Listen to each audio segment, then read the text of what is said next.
Olá, o assunto que abre o Jornal da Câmara de hoje é o projeto que permite a presença de doulas nas maternidades da capital. Nesta quinta-feira, os vereadores apreciaram mais 7 emendas. 5 foram aprovadas e 2 rejeitadas. Mais uma vez, a proposta gerou polêmica no plenário. A cada emenda discutida, a vereadora Jussara Coni, autora do projeto, e o vereador Dr. Tiago Duarte, contrário à proposta, se alternavam na tribuna. A votação da matéria foi retomada nesta quinta-feira a partir da emenda de número 6. O texto propõe a retirada do termo rede pública do projeto. Assim, a presença de doulas passaria a valer apenas nas maternidades privadas, no caso de o projeto ser aprovado. A votação da emenda foi apertada. 13 parlamentares foram favoráveis, 12 contrários. A autora do projeto pediu renovação de votação. A diferença também foi pequena na votação da emenda 9. Ela prevê a responsabilidade civil e penal da doula em caso de imprudência, imperícia e negligência. O texto foi rejeitado com 15 votos contrários e 12 favoráveis. Um dos autores da emenda, o vereador Dr. Tiago Duarte, pediu renovação de votação.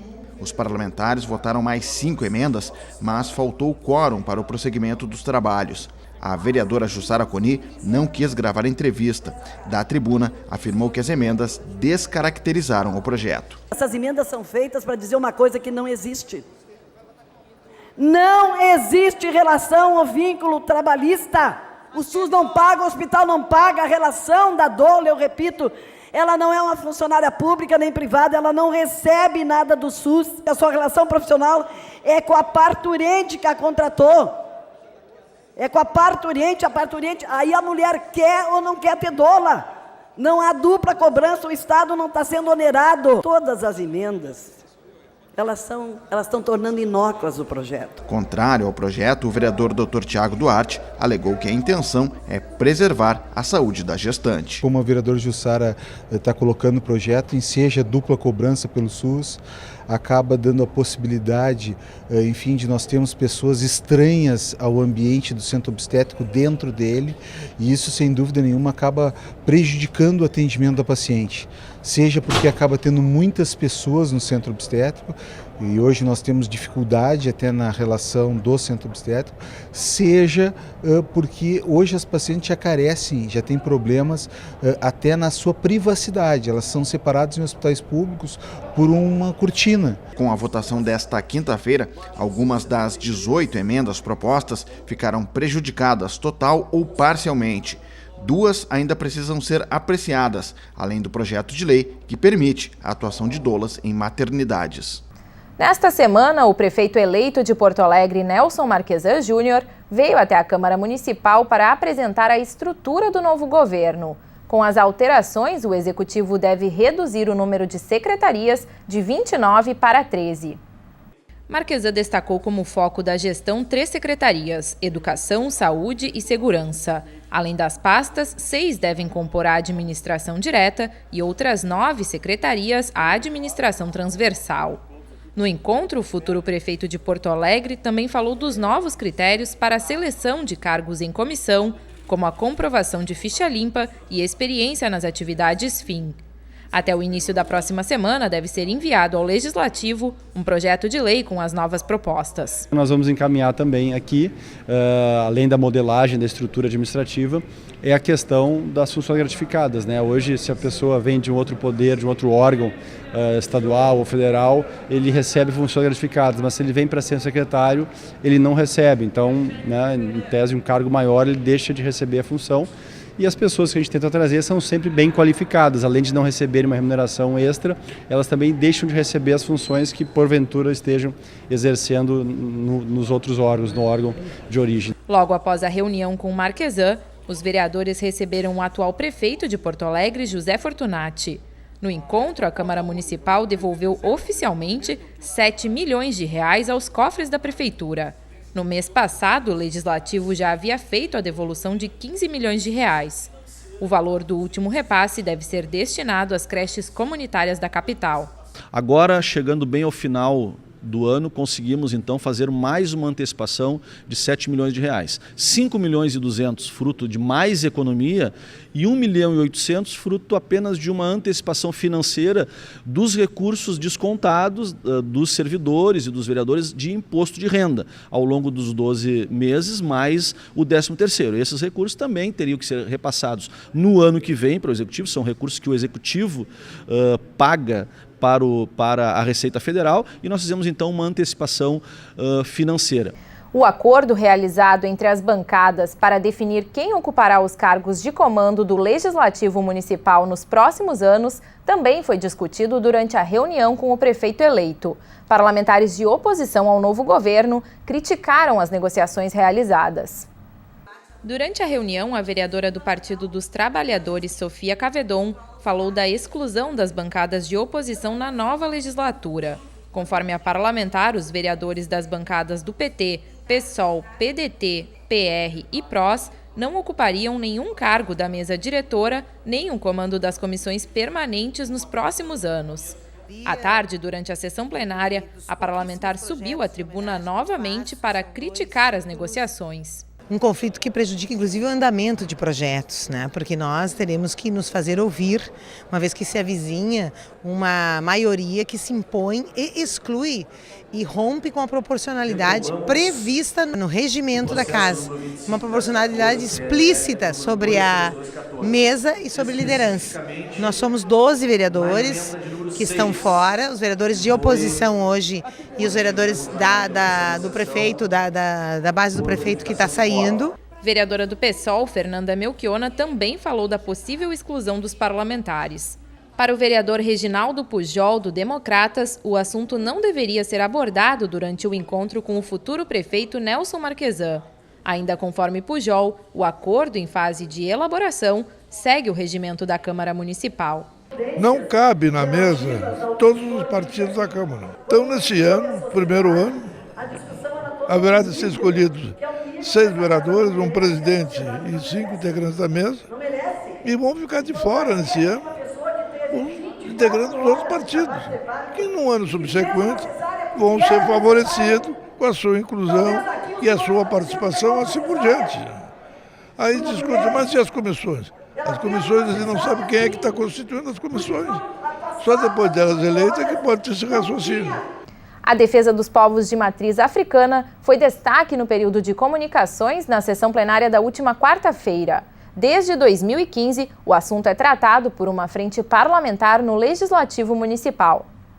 O assunto foi parte do período de comunicações temáticas e teve como orador o coordenador da Teia dos Povos Tradicionais de Matriz Africana, Tata Edson. Esse momento representa, na nossa opinião, sempre vai representar um momento histórico, que a gente consegue dividir um pouco desse cenário. Nós temos uma população negra, né, que compõe o povo brasileiro, como outros povos compõem o povo brasileiro, o povo italiano, francês, alemão, só que por muitas vezes a gente só é composto pela cor da pele. De acordo com o IBGE, cerca de 54% da população brasileira é negra. Esse dado foi trazido logo no início da sessão para mostrar a importância e o impacto da vinda dos povos africanos para a América séculos atrás. E a proposta aqui foi mais uma vez discutir e repudiar o preconceito. Entender a origem e a história dos povos que fazem parte do desenvolvimento e da cultura do país para criar possibilidades e direitos iguais a todos. Foi com essa intenção que o vereador engenheiro Comaceto trouxe o debate ao plenário da Câmara Municipal. Essa luta é uma luta pela garantia de direitos, é uma luta e é um trabalho constante pelo reconhecimento do trabalho dos povos de matriz africana, dos povos indígenas e dos povos ribeirinhos, dos povos ciganos, porque eles fazem parte de nossa sociedade, compõem, e esses direitos têm que existir igual a qualquer um outro direito. Assim diz a nossa Constituição, mas na prática nem sempre isso acontece. A expectativa é que em 2017 a discussão e novos projetos voltados ao tema sigam em destaque na Câmara Municipal. Fizemos toda a discussão e a defesa dos territórios dos povos tradicionais, dos povos indígenas e dos povos de matriz africana.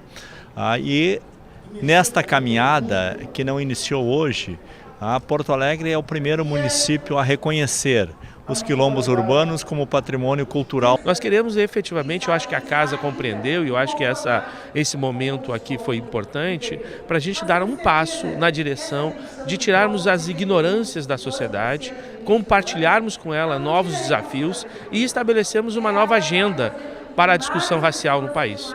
Durante a sessão, os vereadores criticaram a decisão judicial que derrubou o feriado em comemoração ao Dia da Consciência Negra.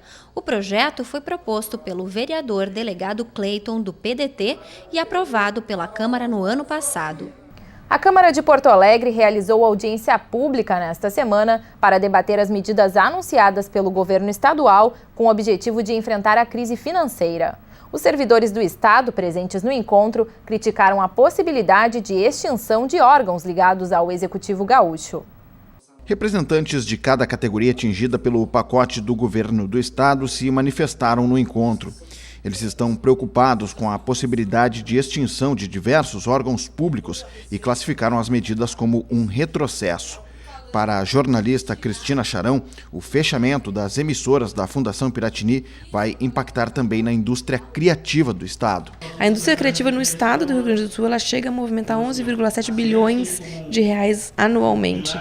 E quando a gente está falando de indústria criativa, a gente está falando, obviamente, daquelas manifestações culturais, que são as mais óbvias, como o teatro, a música, a dança. E hoje, só a TVE e só a FM Cultura são veículos, não só de divulgação desta produção, porque somos as duas emissoras com o maior volume de produção de conteúdo local, como também, por sermos uma fundação, somos capazes de participar de projetos de fomento específico. Ex-presidente da CE e funcionário de carreira da companhia, Gerson Carrion, afirmou que o Estado não pode abrir mão do setor elétrico. Nossa preocupação é em manter o protagonismo da CE com toda a sua história, de 73 anos, e nos preocupa o equívoco de mandar um pacote extinguindo ou privatizando todo o setor energético do Rio Grande do Sul. Isso aí eu acho que é um lesa-Estado, é um crime de lesa-Estado e um crime de lesa-pátria, Porque não se abre mão de um serviço do setor público essencial quando uma empresa que apresentou nesse último trimestre, está publicado na CVM, os nossos balanços, 507 milhões de lucro. Presidente da Frente Parlamentar em Defesa do Serviço Público, o vereador Airto Ferronato também criticou a possibilidade de extinção de órgãos estatais, principalmente daqueles ligados à atividade de pesquisa. Qual o país do mundo que se desenvolveu sem pesquisa? Se fala na instituição, por exemplo, a FEE. A FEE é uma fornecedora de estatísticas, dados e estatísticas. E toda vez que se fala em gestão, qualquer nível, público, privado, se fala na gestão com informações. Não se faz gestão competente, correta, se tu não tem informação nenhuma. A audiência pública foi proposta pela bancada do PSOL. A vereadora Fernanda Melchiona destacou o papel do Legislativo de Porto Alegre em um tema que mexe com o funcionalismo gaúcho. Esse pacote que gera ataque ao serviço público e também desemprego, fazendo uma verdadeira bola de neve, aumentando o número de desempregados e num momento tão grave da economia do nosso país.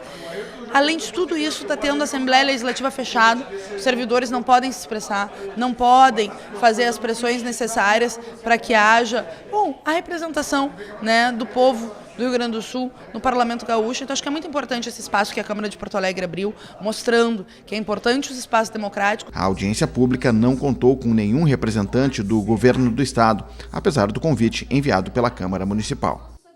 Nesta sexta-feira, a Câmara de Vereadores concedeu o título de cidadão de Porto Alegre ao secretário municipal da Saúde, Fernando Ritter. A homenagem ocorreu durante sessão solene. A homenagem foi proposta pelo vereador Mário Manfro e presidida pelo presidente do Legislativo, vereador Cássio Trogildo, ambos do PTB.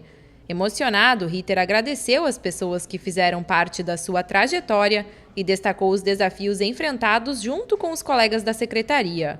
Nascido em Cerro Largo, Ritter iniciou a Faculdade de Letras na Universidade Federal do Rio Grande do Sul, mas trocou pela odontologia em 1998. Técnico de carreira da Secretaria da Saúde, Ritter assumiu a pasta em março de 2015. O Jornal da Câmara de hoje fica por aqui. Obrigada pela sua companhia. Nós nos encontramos na próxima semana. Até lá!